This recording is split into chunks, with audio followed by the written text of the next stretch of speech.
That mark, is it you? What are you discussing? I am merely an ordinary individual. A diner server is mocked for her scars until a former soldier identifies the unit emblem. The morning sun cast extended shadows across the fractured asphalt parking area of Ray's Roadside Eatery, a weathered establishment that had served travelers along Highway 87 in West Texas for over 3 decades. Inside, the familiar sounds of sizzling bacon, clinking coffee cups, and hushed conversations created the comfortable rhythm of another typical day. Eliza Green moved between the worn vinyl booths with practiced efficiency, her 35-year-old frame bearing the weight of experiences that most people could never fathom. Her dark hair was pulled back in a simple ponytail, and she wore the standard uniform of black trousers and a white button-down shirt with sleeves that she unconsciously tugged down throughout her shift. The burned scars that traced across her left shoulder, neck, and arm were utterly impossible to conceal completely, despite her meticulous attention to clothing choices. They were the kind of marks that attracted stares and whispered dialogues, the kind that prompted people to construct narratives in their minds about mishaps, house fires, or other calamities they couldn't quite comprehend. What the patrons at Ray's Eatery didn't know was that Eliza's scars narrated a tale of bravery, not catastrophe. They were the enduring reminders of an improvised explosive device, IED, detonation near Baghdad in 2006, when Army medic Eliza Green had thrown herself over a wounded comrade to shield him from the blast that would terminate her military career but preserve his life. For 3 years now, Eliza had worked the morning shift at the eatery, serving coffee and comforting meals to truckers, itinerants, and locals who had grown accustomed to her quiet competence. She never aired an order, consistently brought extra napkins to tables with children, and maintained a professional demeanor that commanded respect even from those who murmured about her appearance. The regulars had learned not to pose questions. Some speculated about her past, perhaps a car accident or a kitchen fire.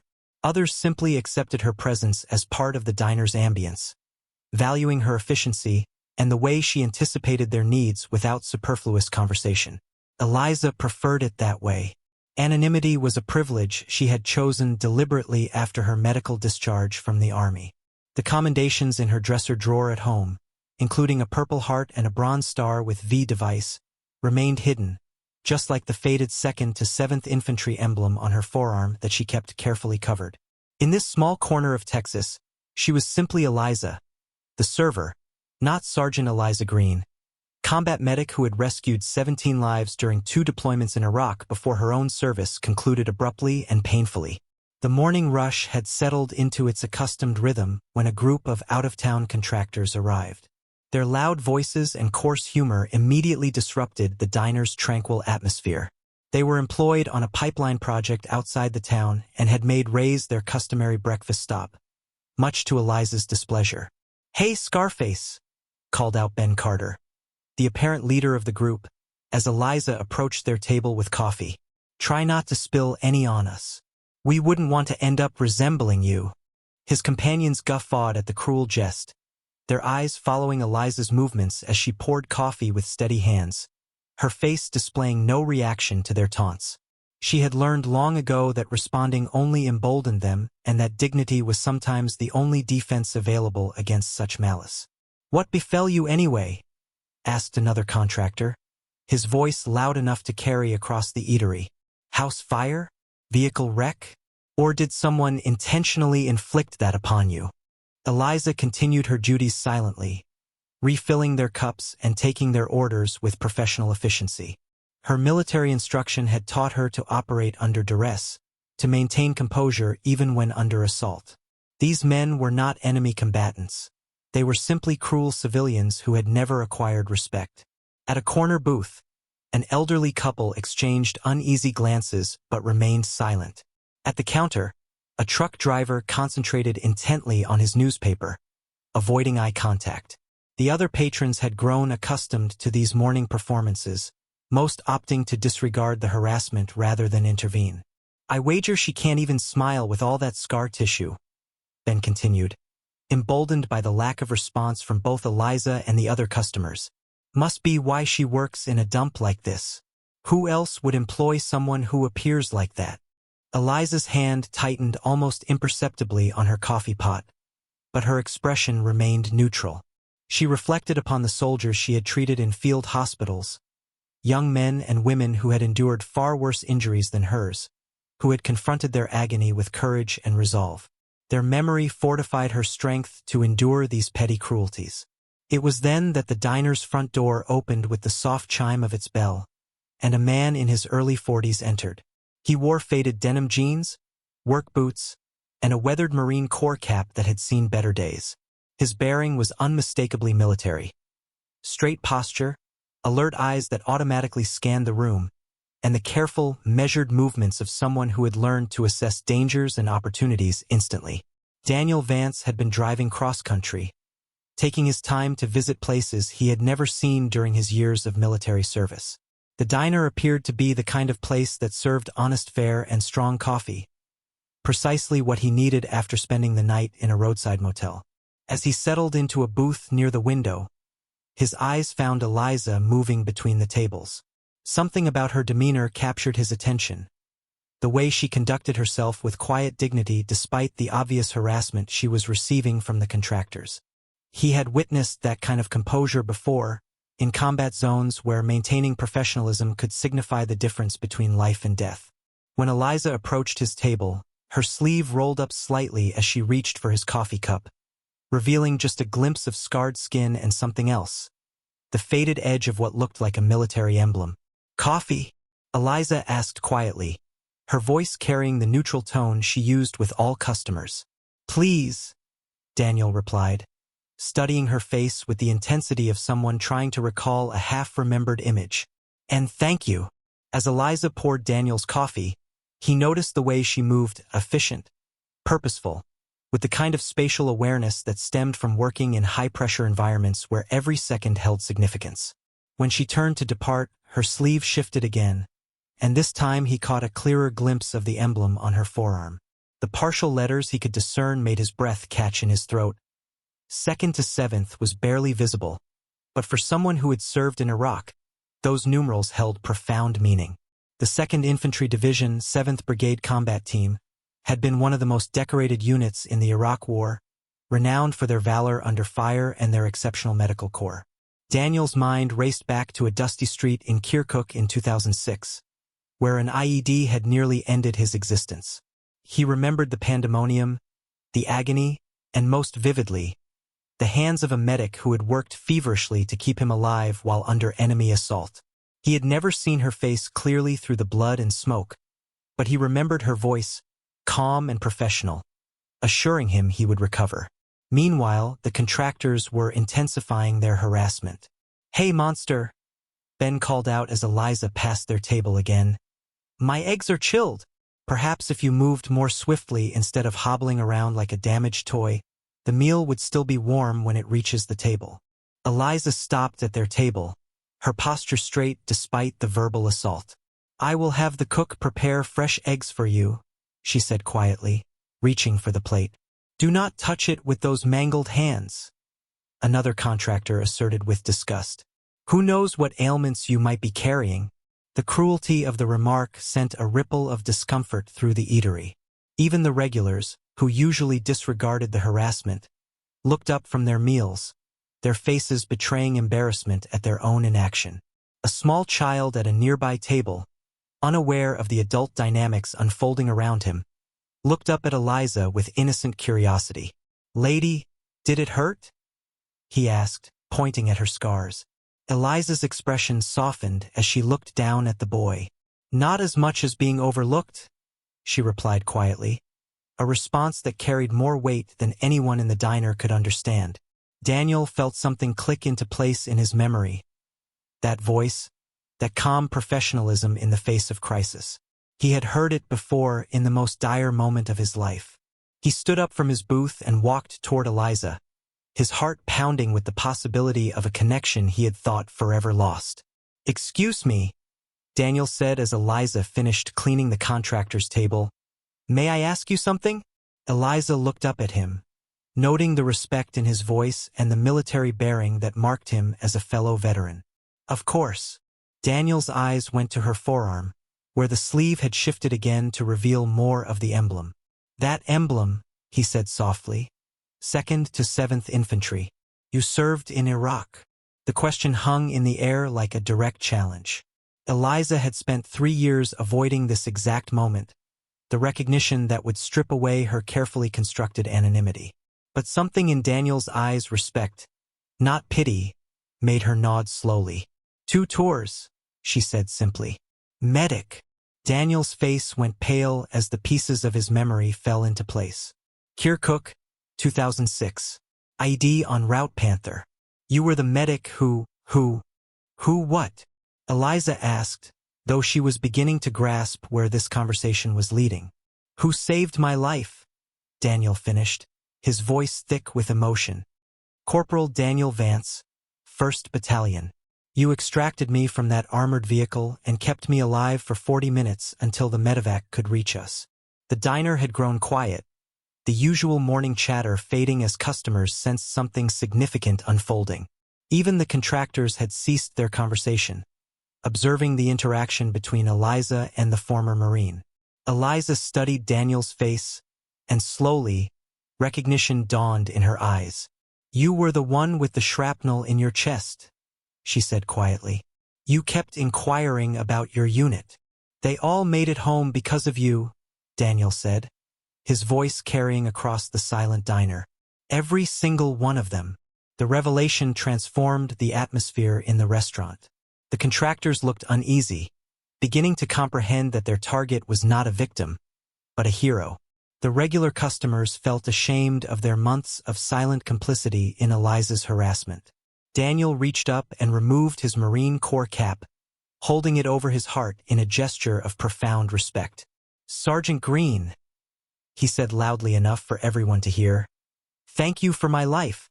The silence that followed Daniel's recognition was so complete that the sound of the coffee pot's automatic brewing cycle seemed magnified throughout the diner. Eliza stood frozen, her carefully constructed wall of anonymity crumbling around her as every eye in the restaurant focused on the unfolding drama.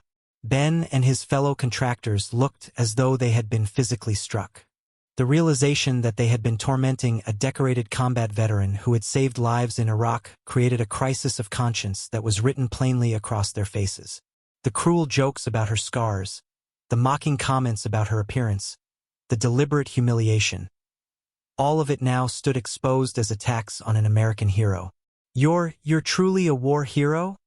Stammered one of the contractors, his voice barely above a whisper. Eliza's response was characteristic of her quiet dignity. I'm not a hero, she said simply. I was just performing my duty. But Daniel wasn't going to let her deflect the recognition she deserved.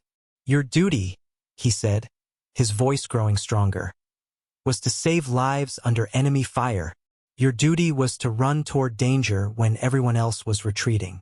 And you accomplished it with courage that most people cannot even imagine. The elderly couple who had been regular customers for months stood up from their booth, the husband removing his own cap in a gesture of respect. Thank you for your service, Sergeant, the woman said, her voice shaking with emotion. We're sorry we never knew. The crisis deepened as other customers began to grasp the magnitude of what had been transpiring in their presence. For months, they had observed Eliza endure harassment and had done nothing to intervene. They had permitted a combat veteran to be humiliated while they sat silently, complicit in their inaction. We should have spoken up, murmured the truck driver at the counter, his newspaper forgotten as he struggled with his own culpability. We should have stood up for her. Mr. Robert Johnson, the diner's manager, emerged from the kitchen where he had been listening to the conversation. His face was red with a mixture of embarrassment and anger. Embarrassment at his own failure to protect his employee, and anger at the customers who had made her life miserable. Ma'am, Robert said to Eliza, his voice formal with newfound respect, I desire you to take the remainder of your shift off with pay, and I wish you to know that anyone who disrespects you in my establishment will be asked to depart immediately. The contractors were now confronting a crisis of their own. Their behavior, which had seemed like harmless amusement just minutes before, was now exposed as cruel harassment of a disabled veteran. The shame was overwhelming, and they began to comprehend that their actions had consequences beyond their immediate entertainment. We didn't know, Ben said desperately. His earlier bravado completely vanished. If we had known you were a veteran, would it have mattered? Eliza asked quietly, her question cutting through their excuses like a blade. Should it necessitate a uniform to earn basic human decency?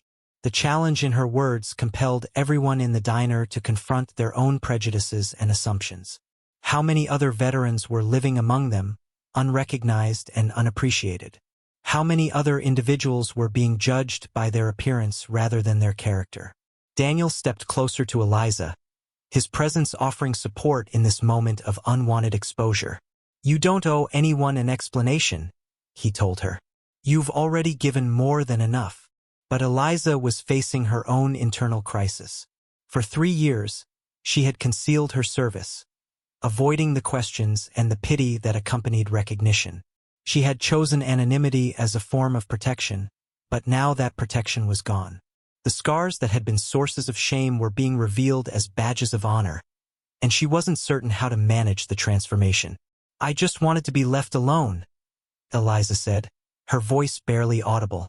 I just wanted to perform my duty and not have to explain myself to anyone. And you shouldn't have to, Daniel replied firmly. But now that the truth is out, perhaps things can be different. Perhaps you can finally receive the respect you've always deserved. The crisis had exposed not just Eliza's hidden identity, but the failure of an entire community to recognize and safeguard one of their own. The question now was whether this moment of recognition could transform years of indifference into something better. The transformation in the diner's atmosphere was immediate and profound. Word of Eliza's identity spread quickly through the small restaurant as customers whispered among themselves, sharing the revelation that their quiet server was a decorated combat veteran who had saved lives in Iraq. Daniel remained standing beside Eliza, his presence serving as both protection and validation. He could see the internal struggle playing out across her face, the conflict between her desire for privacy and the recognition that her secret was now irreversibly exposed. Sergeant Green, Daniel said gently, I know this isn't what you desired, but perhaps it was what needed to happen. Eliza looked around the diner, taking in the faces of customers who had watched her work for 3 years without truly perceiving her. The elderly couple who had thanked her for her service, the truck driver who was now looking at her with obvious respect, even Robert Johnson, who was treating her with a deference she had never experienced in civilian life. The contractors, meanwhile, were preparing to leave, their breakfast abandoned as they struggled with the weight of their newfound understanding. Ben approached Eliza hesitantly, his earlier arrogance replaced by genuine remorse. Ma'am, he said, his voice shaking, I wish to apologize. What we said, what we did, there's no excuse for it. We were wrong, and we are sorry.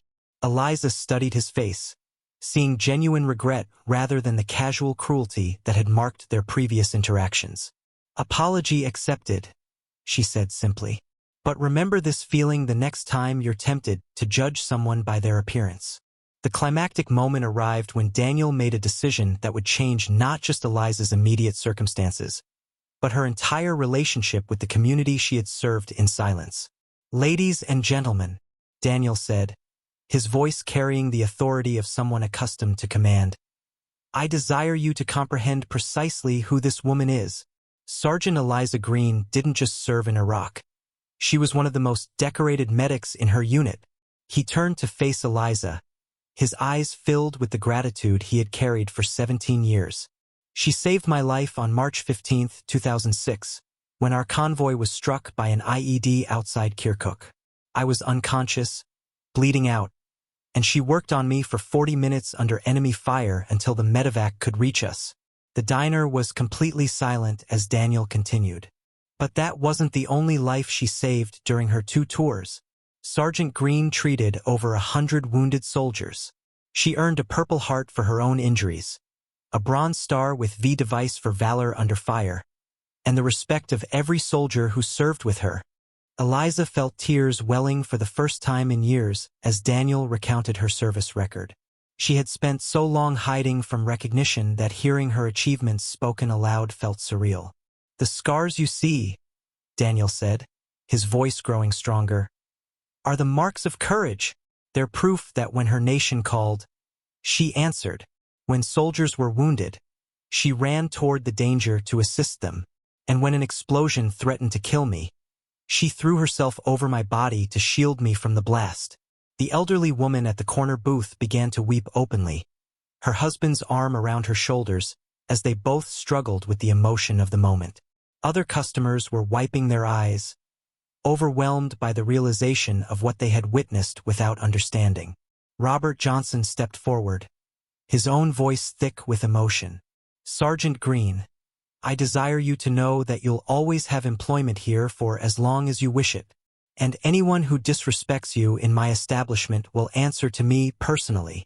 The climax reached its peak when a young soldier in dress uniform entered the diner.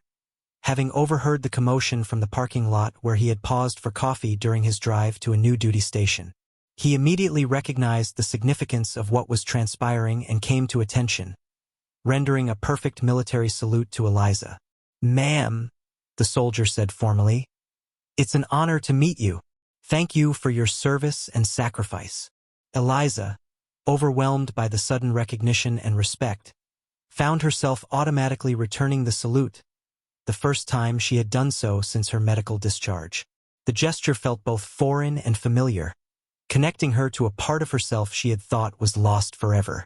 Daniel reached into his wallet and pulled out a worn photograph, a picture of his squad taken just days before the IED attack that had nearly killed him. I've carried this for 17 years, he said, showing it to Eliza. Every face in this picture made it home because of medics like you. The photograph showed 12 young soldiers, their faces bright with the confidence of youth and the brotherhood of shared service. Eliza recognized the type immediately. The kind of unit photo that families treasured and that survivors carried as reminders of bonds forged in combat. I never anticipated to find you, Daniel continued. I've thought about you every day since Kirkuk, wondering if you returned home safely, hoping you were living a good life. Finding you here, seeing that you're well, it's like a prayer being answered. The climactic moment concluded when Eliza made a decision that surprised even herself. For the first time in 3 years, she spoke about her service openly, sharing not just the facts of her military record, but the emotions she had carried in silence. I cherished being a medic, she said, her voice growing stronger with each word. I loved knowing that I could make a difference, that my skills could bring someone home to their family. Losing that purpose when I was discharged, it was almost harder than the physical injuries. The admission opened a floodgate of understanding and connection that would transform not just Eliza's life, but the entire community's appreciation for the hidden veterans among them. 6 months after the morning that changed everything at Ray's roadside eatery, the impact of Eliza's story continued to ripple through the community and beyond. The small restaurant had become an unofficial gathering place for veterans, drawn by word-of-mouth stories about the combat medic who served coffee with the same dedication she had once brought to treating wounded soldiers. Eliza had initially struggled with her newfound visibility, but gradually came to appreciate the connections it had created. Veterans from across the region would stop by during their travels, sharing stories and finding understanding in a place where their service was recognized and respected. It's peculiar, Eliza would tell visitors. I spent 3 years attempting to hide from my past, but discussing it has been more healing than all the therapy sessions I ever attended. Daniel Vance had become a regular visitor, stopping by whenever his work brought him through West Texas. Their friendship had grown beyond their shared military experience, built on mutual respect and the unique bond between those who had served in combat zones. The contractors who had tormented Eliza had undergone their own transformation. Ben and his crew had not only apologized publicly but had organized a fundraiser for a local veterans organization, raising over $15,000 for programs supporting disabled veterans. Meeting Sergeant Green changed how I perceive people, Ben would later tell a local reporter. I learned that you never truly know what someone has endured or what they've sacrificed for others. Robert Johnson had implemented new policies at the eatery, including a Veterans Eat Free program on holidays and a wall of honor featuring photographs and narratives of local veterans. Eliza's story had been featured in the local newspaper, then picked up by national media, inspiring similar recognition programs across the country. Most significantly, Eliza had found a renewed sense of purpose. She began volunteering at the local veterans clinic, utilizing her medical training to assist other veterans in navigating their healthcare needs. Her experience bridging military and civilian life made her an invaluable advocate for veterans struggling with similar transitions. "I believed my service concluded when I was medically discharged," Eliza reflected during a speech at a veterans event. "But I learned that service is about more than wearing a uniform. It's about utilizing your skills and experience to help others wherever you are." The diner server who had been mocked for her scars had become a symbol of hidden heroism, reminding communities across the nation to look beyond appearances and recognize the veterans who walk quietly among them, carrying their service with dignity and grace. This story demonstrates how recognition and respect can transform not only individual lives but entire communities, revealing the hidden heroes who serve in silence until someone takes the time to truly see them.